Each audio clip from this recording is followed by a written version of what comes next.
अब हम लोगों ने जो बात डिस्कस करनी है डैट इज़ कि जैसे जैसे हमारे पास डाटा बढ़ता चला जाता है या जैसे जैसे हम डाटा ज़्यादा कलेक्ट करना शुरू कर लेते हैं, डाटा को प्रेजेंट करना भी एक पूरी साइंस बनता चला जाता है।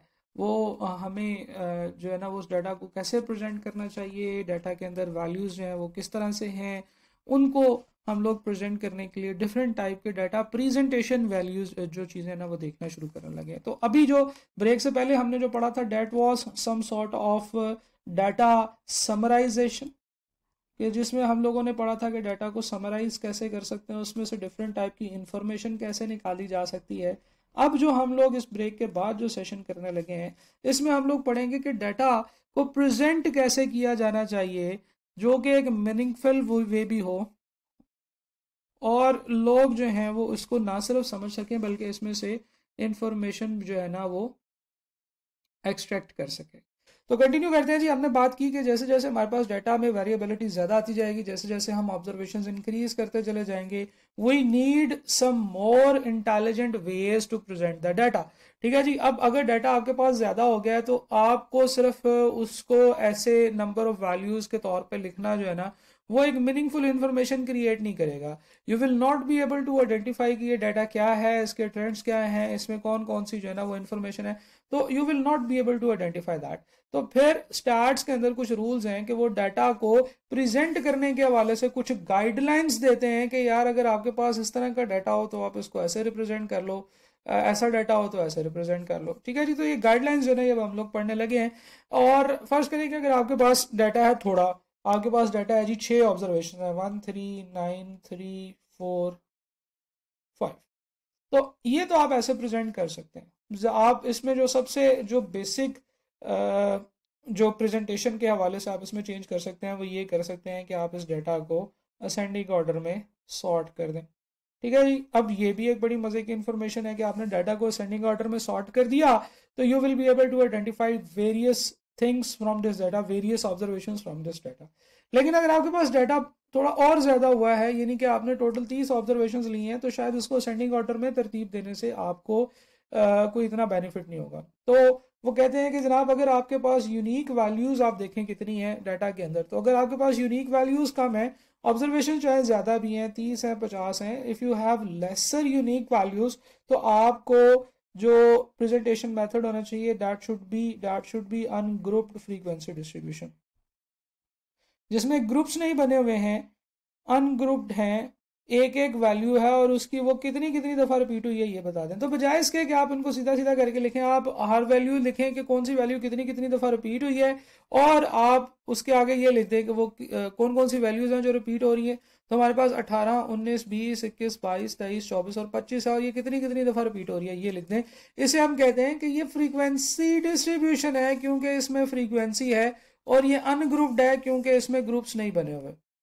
तो जी ये जो वैल्यू है यहाँ से हम बहुत इजीली अपना वर्क बैक कर सकते हैं डाटा, कि हमें पता है कि 18 6 दफ़ा है तो हम 18 6 दफ़ा लिख सकते हैं।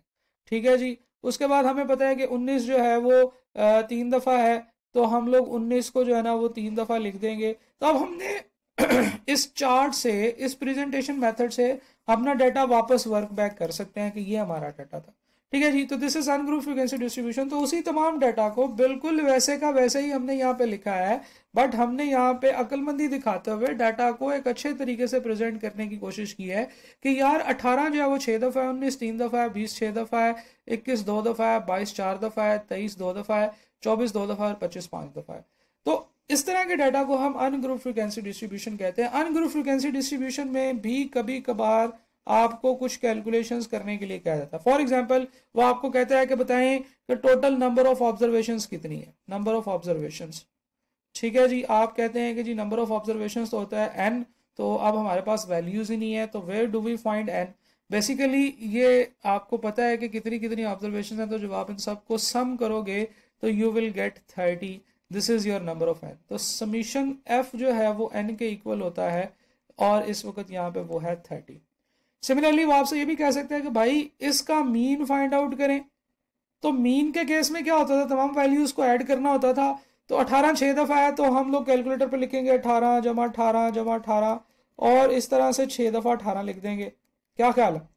और फिर उसके बाद 19 3 दफ़ा है तो 3 दफ़ा 19 जमा कर देंगे, 20 6 दफ़ा है तो 6 दफ़ा 20 जमा कर देंगे। तो हम जो बार बार लिख रहे हैं तो 18 में 18 3 6 दफ़ा जमा करने की बजाय 18 ज़रब 6 ना लिख लें, 19 ज़रब 3 ना लिख लें, ठीक है। तो हमारा बनेगा 18 ज़रब 6 जमा 19 ज़रब 3 जमा 20 ज़रब 6 जमा 21 ज़रब 2। तो हम लोग जो है ना f और x को आपस में मल्टीप्लाई कर रहे हैं, तो हम कहेंगे कि f और x को आपस में मल्टीप्लाई किया, हर f और x को आपस में मल्टीप्लाई करने के बाद जो आंसर है उनको सम कर लें, divided by summation of f, ठीक है जी, जो कि हमारे पास n होता था। तो this is the formula of ungroup frequency distribution to find out the mean. अच्छा, एग्जामिनर भी बड़ा शाना है, वो क्या करता है, वो आपको कहता है चलो जी इसका मीडियन फाइंड करो ना जरा। आप कहते हैं मीडियन टेबल में से कैसे फाइंड करें, हमारे पास तो असेंडिंग ऑर्डर में डाटा होना चाहिए था।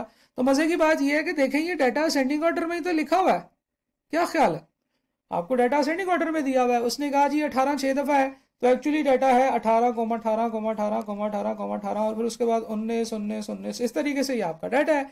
तो आप समझ लें, आप इस चीज़ को मान लें कि ये डाटा ऑलरेडी असेंडिंग ऑर्डर में एक्सप्लेन किया हुआ है। अब आपने सबसे पहले जो है ना वो मीडियन फाइंड आउट करना है। तो मीडियन का जो फॉर्मूला हम लोगों ने पढ़ा था वो ये था कि सबसे पहले हम position of the median find out करेंगे और फिर उसके बाद उसकी वैल्यू फाइंड आउट कर लेंगे। अब देखें ज़रा, मीडियन फाइंड करना है तो मीडियन तो एक ही होता है, तो फॉर्मूला होता है G I N plus 1 over D. इस केस में आई की जगह पे 1 होगा, नंबर ऑफ वैल्यूज हैं 30 प्लस 1 ओवर 2 यानी कि 15.5।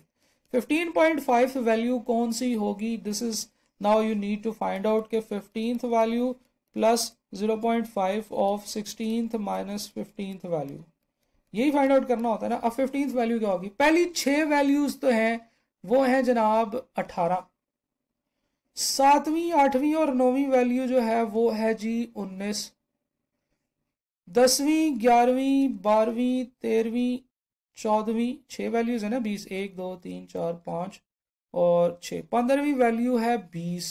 आपको कौन सी चाहिए, 15वीं 20 प्लस 0.5 ऑफ 16th वैल्यू क्या होगी, फिर ये 21 होगी, तो 21 माइनस 20 यानी कि 0.5, तो ये बनेगा जी 20.5।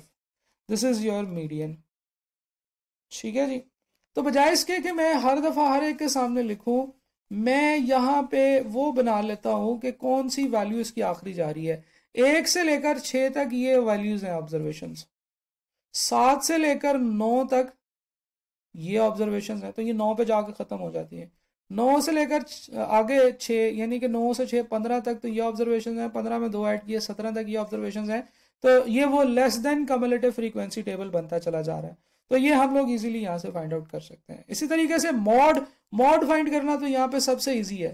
देखें, जो सबसे ज़्यादा वैल्यू जो है जो रिपीट हो रही होगी उसका फ्रीक्वेंसी उसकी सबसे ज़्यादा होगी।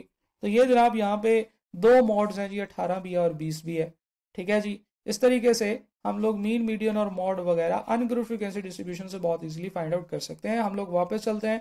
हम लोगों ने बात की कि अगर डाटा वैल्यूज बढ़ती चली जा रही है लेकिन यूनिक वैल्यूज अभी कम है, तो फिर हमें चाहिए कि हम इसको जो है ना वो एक अनग्रुप फ्रीक्वेंसी डिस्ट्रीब्यूशन के फॉर्मेट में जो है ना वो प्रेजेंट करें, और फिर वहाँ से हम लोग कोई डाटा कलेक्ट करना चाहते हैं, कोई इन्फॉर्मेशन निकालना चाहते हैं तो वहाँ से भी निकाल सकते हैं।